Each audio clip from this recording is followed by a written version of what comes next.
नमस्कार दोस्तों, एक बार फिर आप सभी का स्वागत है हमारे चैनल टी हिस्ट्री में। दोस्तों, आज की वीडियो में हम लोग ईरान के उस क्रूर शासक की चर्चा करेंगे जो मुगल सल्तनत के लिए काल था, और उस शासक का नाम था नादिर शाह, जिसने अपने पुत्र के भी दोनों आंखें निकाल चुके थे। तो उनकी क्रूरता के भी किस्से पड़े हुए हैं। तो चलिए हम लोग अब डिटेल में नादिर शाह के बारे में जानकारी हासिल करते हैं।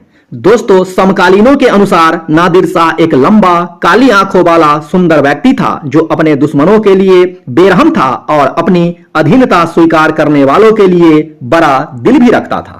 जब इतिहासकार इसे अपने समय की सबसे बड़ी सेना कहते हैं तो इसका मतलब यह नहीं है कि वे इसे केवल एशिया या मध्य पूर्व की सबसे बड़ी सेना कह रहे हैं, बल्कि वे इसकी तुलना उस समय की यूरोप की सबसे बड़ी सेनाओं से भी करते हैं। थोड़े ही समय में पश्चिम में ऑटोमन साम्राज्य में ईरान और सीरिया से लेकर पूर्व में दिल्ली तक बहुत से युद्धों में सफलता हासिल करने वाली ये सेना अपने कमांडर नादिर शाह की जीवन भर की रणनीति और कड़ी मेहनत का नतीजा था।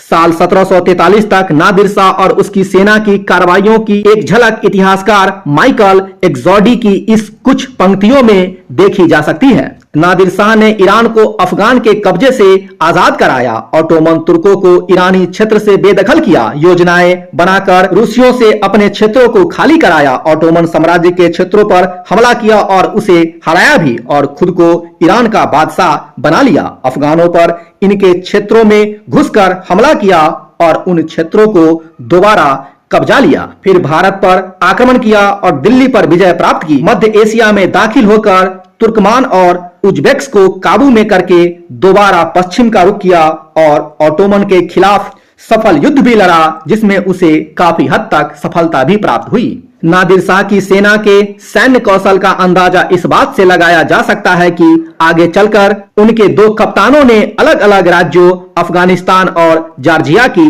स्थापना की। ऐसा कहा जाता है कि अगर नादिर शाह न होते तो शायद ईरान भी नहीं होता और वो अफगानों, रूसियों और तुर्कियों में विभाजित होकर रह जाता। जब नादिर शाह ने ईरानी सल्तनत की सत्ता संभाली तो विभाजन काफी हद तक ईरान का हो चुका था।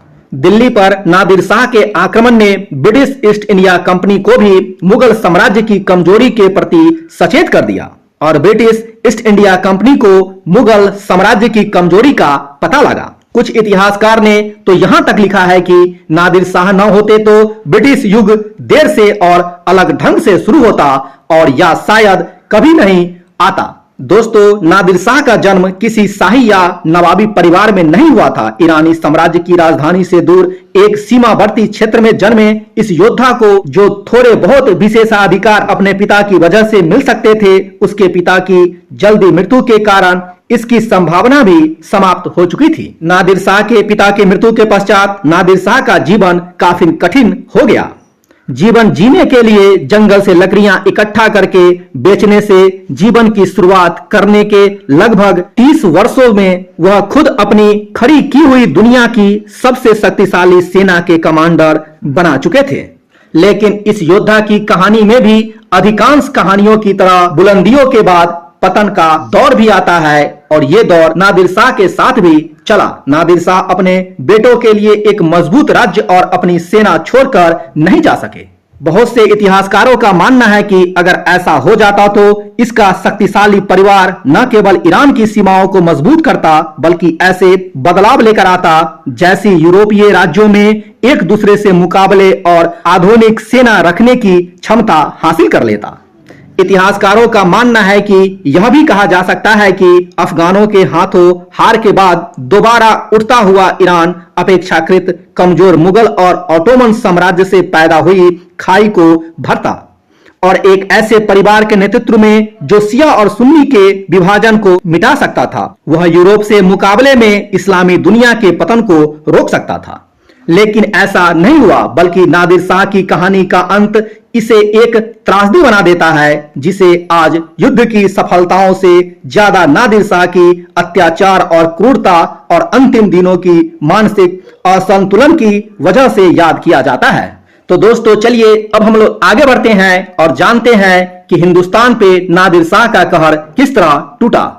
दोस्तों, औरंगजेब के बाद मुगल सल्तनत में गुटबाजी और अंदरूनी सियासत भले ही शुरू हो गई थी, पर काबुल से लेकर बंगाल तक इसी का सिक्का चलता था। मुगल शहंशाह की राजधानी दिल्ली उस समय पूरी दुनिया का सबसे बड़ा शहर था। इसमें 20 लाख लोग उस वक्त रहते थे, जो संख्या लंदन और पेरिस की कुल आबादी से भी कहीं अधिक थी। दिल्ली तो दुनिया के सबसे अमीर शहरों में थी ही, मुगल सल्तनत एशिया की सबसे अमीर सल्तनत भी मानी जाती थी।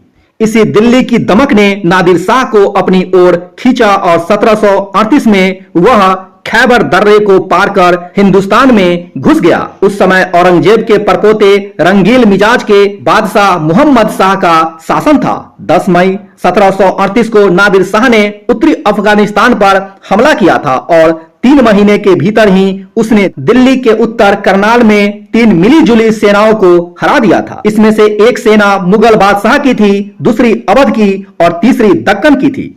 इसने करीब 10 लाख सैनिक शामिल थे, जिन्हें नादिर शाह ने अपने केवल 1.5 लाख सिपाहियों के बल पर उसे बुरी तरह से परास्त किया। यह युद्ध जीतने के 1 हफ्ते के बाद नादिर शाह ने समझौते के लिए मोहम्मद शाह को बुलाया, पर उसकी ओर से शहादत खां प्रतिनिधि बन नादिर शाह के पास प्रस्तुत हुआ और नादिर शाह से यह समझौता हुआ कि नादिर शाह 2 करोड़ रुपया लेकर के अपने राज्य लौट जाएगा। लेकिन बाद में नादिर शाह ने यह समझौता भी तोड़ दिया और शहंशाह को मिलने के लिए अपने खेमे में बुलाकर बंदी बना लिया। इस घटना के 2 दिन बाद नादिर शाह सुल्तान मोहम्मद शाह के साथ दिल्ली में दाखिल हुआ। नादिर शाह को बादशाह ने अपनी आरामगाह में रुकवाया और खुद जनाना महल में शिफ्ट हो गया।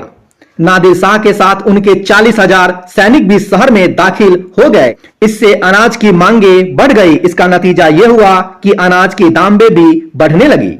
इसी को लेकर एक दिन नादिर शाह के सैनिकों की एक दुकानदार से बहस होने लगी और देखते ही देखते शहर में दंगा शुरू हो गया।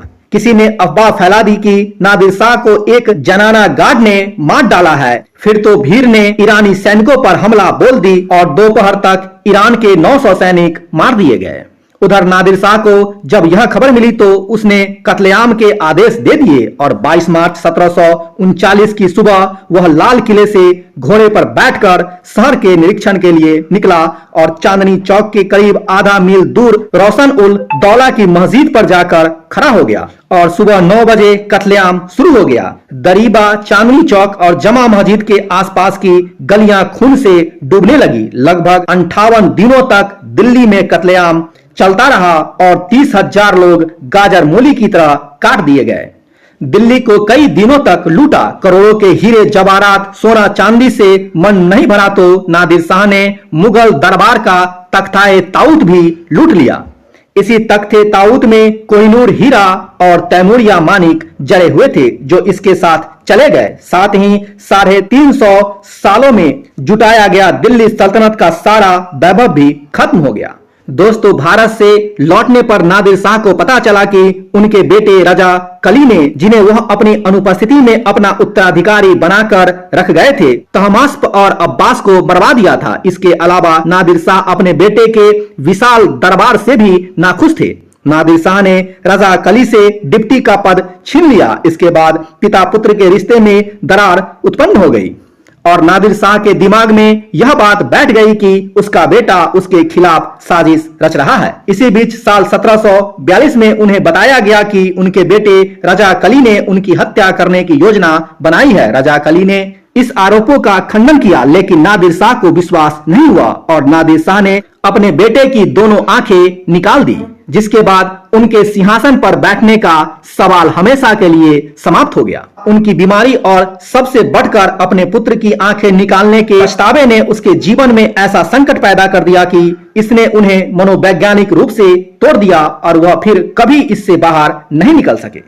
और फिर एक दिन नादिर शाह ने अपने ईरानी कमांडरों से खतरा महसूस करते हुए अफगानों को अपनी सुरक्षा की जिम्मेदारी सौंप दी और ईरानी कमांडरों को कत्ल करने का आदेश दे दिया। यह 19 जून 1747 की शाम थी, लेकिन ये बात शायद ईरानी गार्ड्स ने सुन ली। नादिर शाह के ईरानी दस्ते ने फैसला किया कि उनके पास केवल एक ही रात है। ऑपरेशन के लिए 70 भरोसेमंद दरबारियों और अधिकारियों का एक ग्रुप बनाया गया। नादिर शाह उस रात अपने सामान्य तंबू के बजाय अपनी पत्नी चकी के तंबू में सोए हुए थे।